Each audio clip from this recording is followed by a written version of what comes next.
Alcatel one touch watch जो touch screen में मिलती है।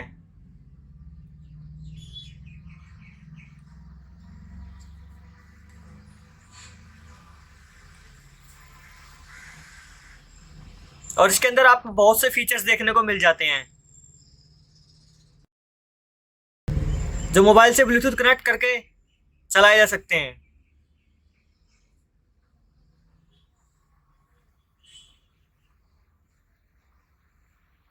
और दोस्तों आपको ये वो चार्जेबल भी मिलेगी।